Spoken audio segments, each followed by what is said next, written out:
Seja muito bem-vindo ao Sobreviver Lab Imersão, um podcast de divulgação científica na área da psicologia para você viver melhor. Eu sou o Anderson, psicólogo e doutor em ciências. Olá, eu sou a Marília, psicóloga e doutora em ciências. Hoje nós vamos falar sobre o processo de luto, que é uma fase bastante difícil nas nossas vidas e muitas pessoas não se preparam para enfrentá-la.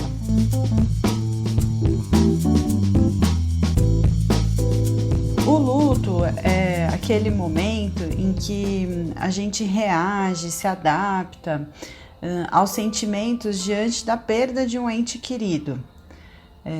Atualmente nós temos vivido muitas perdas em relação a algumas doenças e esse é um processo, a morte das pessoas queridas que convivem conosco é um processo que faz parte do ciclo da vida e todo mundo vai enfrentar de alguma maneira em diferentes intensidades. Como a morte é algo que a gente não consegue evitar 100%, porque ela acontece, faz parte do ciclo, no sentido em que nós nascemos, crescemos, vivemos e morremos, é importante a gente pensar como é que a gente pode enfrentar esse período e lidar com essa situação de um jeito menos sofrido, talvez? Acho que menos sofrido, mas não sem sofrimento, que como ciclo natural da vida, a morte de um ente querido e o luto decorrente disso vai gerar um sofrimento na vida e você deve estar preparado para ela. Então acho que sim, acho que a ideia é de tentar sofrer menos e sofrer de um jeito que te leve para uma adaptação, que é uma coisa que a gente vai falar daqui a pouco sobre isso. Acho que um ponto importante é entender que não dá para se esquivar das reações fisiológicas, emocionais e instintivas diante da perda de algum ente querido. Então, quando alguma pessoa querida que convive conosco, infelizmente morre, o esperado é que a gente sinta emoções desagradáveis. Então não dá para imaginar outra reação que não esses sentimentos desagradáveis diante da morte de alguém. No geral, a nossa cultura, a gente vê que as pessoas tentam um pouco se esquivar, né? Então faz de tudo para não ficar triste, faz de tudo para não sentir raiva, não sentir angústia, mas nem sempre a gente consegue não viver esses sentimentos. Então acho que a ideia é tentar encontrar aí um equilíbrio, porque essas emoções desagradáveis fazem parte da nossa vida, né? Acho que não dá pra gente evitar 100%. Bom, em termos de reações fisiológicas emocionais e instintivas, nós identificamos tristeza profunda, sentimento de angústia, de raiva diante do fato da perda dessa pessoa querida, muitas vezes um choque, um momento em que a gente paralisa diante da situação, mas essas emoções, esses sentimentos, eles variam de acordo com cada cultura, de acordo com cada indivíduo. Então acho que tem diferentes intensidades e formas, mas de alguma maneira eles vão estar presentes quando a gente vive esse processo da perda de alguém querido. Lembrando que se você não observa em alguém que perdeu um ente querido nenhum desses sintomas, então provavelmente essa pessoa está se esquivando ou fugindo, como a Marília acabou de comentar. Então o normal e o esperado, e é claro que nós podemos discutir o que significa normal e o que significa esperado, mas nós estamos partindo aqui do pressuposto científico de uma classificação do que é esperado do comportamento, do pensamento e do sentimento das pessoas. Então, partindo desses pressupostos, é esperado identificar e observar pelo menos um desses sintomas, pelo menos uma dessas reações. Então, uma tristeza profunda, ou uma angústia, ou uma raiva, ou um choque, ou mais de uma junta, ou até todas juntas. Então é importante lembrar que essas reações fisiológicas, sentimentos, eles devem estar presentes em alguém que entra em luto, alguém que vive uma situação, um processo de enfrentar e, em última análise, superar a perda de um ente querido por morte, né? O que é um evento que não pode ser refeito, né? Daí a condição de tristeza normal que acomete as pessoas que perdem alguém, porque a morte é algo que não pode ser refeito e que precisa ser refletido para ser superado.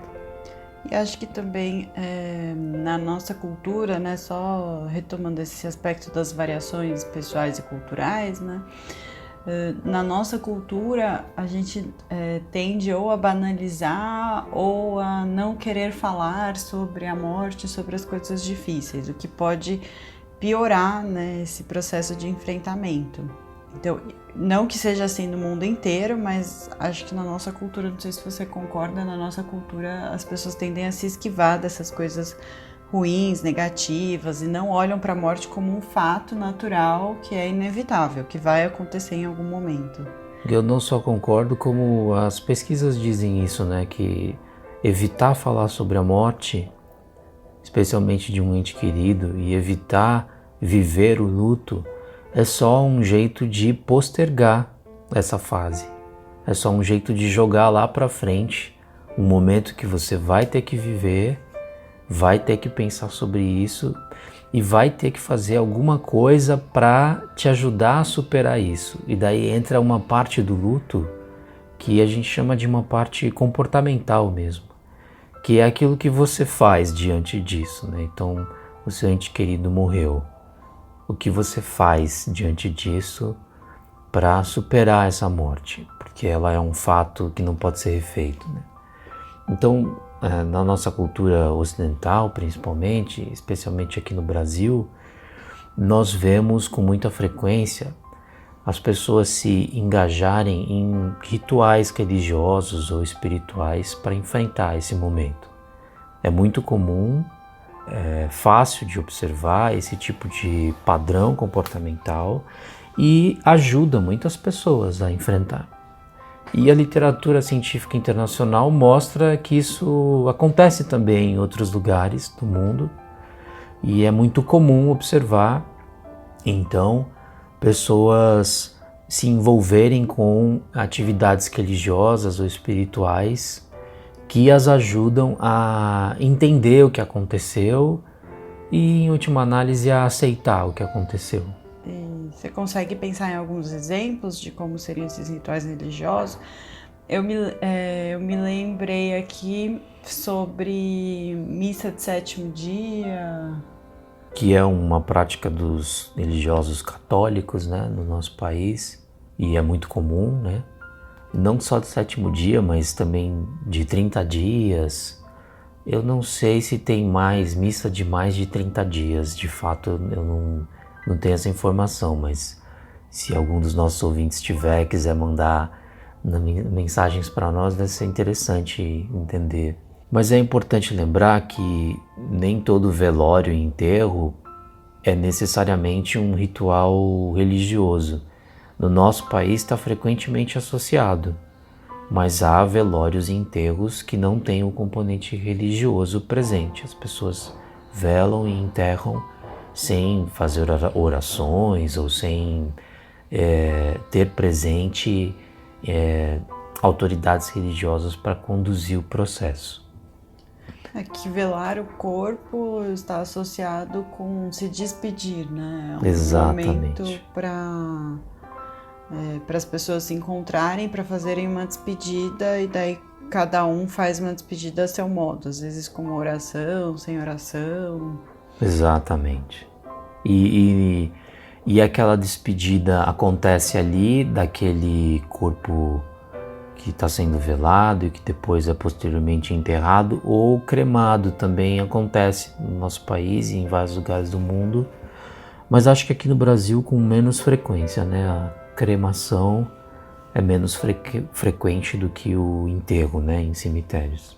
E depois do enterro e depois do velório e do enterro, As pessoas costumam visitar o túmulo da pessoa que morreu, com frequência também, e especialmente agora que estamos próximos do dia 2 de novembro, que é o dia de finados. Além dos aspectos religiosos e espirituais, outros rituais também são realizados pelas pessoas para superar a perda de um ente querido. Especificamente no dia da morte, no dia do velório e do enterro, é comum que as pessoas vistam roupa preta para simbolizar a tristeza da perda, para simbolizar propriamente o luto enquanto reação emocional. E algumas pessoas continuam a usar essa roupa por alguns dias, mesmo depois do velório e do enterro. Então, também como um ritual para enfrentamento dessa situação. Tem até exemplos, acho que em filmes, pessoas que ficam viúvas e aí passam a usar roupa preta por um longo tempo, e quando usam uma roupa colorida, isso simboliza que ela se sente melhor. Então, acho que também é um jeito de concretizar esse processo, né? E com isso a gente consegue falar um pouco sobre a ciência psicológica dos símbolos, né? Porque simbolizar coisas na vida humana é muito importante para o aprendizado, em última análise. Então nós aprendemos por símbolos. Então quando a gente começa a aprender formalmente, a gente aprende a ler, a escrever por meio de símbolos. E a gente aprende também a descrever emoções e a sentir emoções e sensações também por meio de símbolos. E a roupa preta costuma ser um símbolo importante relacionado ao luto na nossa cultura. Bom, aí o luto, se a gente entender como um processo, ele tende a durar cerca de 1 ano. Essa estimativa temporal não é consenso na literatura, mas acho que 1 ano os artigos mais recentes têm apontado para um processo que dura entre 1 ano, e isso tudo bem, né? Ok, a pessoa levar 1 ano para superar, para se adaptar à perda desse ente querido. Acho que quando a gente fala em superação e adaptação, está muito associado com você conseguir lembrar da pessoa com saudade das coisas positivas, e aí as reações fisiológicas, emocionais que isso provoca deixam de ser desagradáveis, então a intensidade com que essas lembranças a intensidade dos sentimentos que essas lembranças levam são intensidades menores do que logo após que ocorreu. Então, ao longo desse 1 ano, é como se a gente fosse reduzindo a intensidade dos sentimentos desagradáveis. Então, não que a gente deixe de sentir tristeza, mas a gente sente tristeza de um jeito menos intenso, né? A gente sente angústia de um jeito menos intenso. Esses sentimentos, essas lembranças, essas memórias, elas... Aí acho que é uma coisa que a gente precisa se auto-observar para que elas não impactem ou prejudiquem as nossas atividades diárias, né? Então não prejudica os relacionamentos, o humor, aspectos relacionados ao trabalho e à produtividade. Mas não que a gente esquece, acho que isso é meio mito, né? Acho que a gente talvez não vai esquecer o ente querido que a gente perdeu, mas sim lembrar dele, né, de uma maneira integrada nos momentos da nossa vida, e talvez não desse jeito mais intenso a ponto de prejudicar as atividades de vida diárias, né?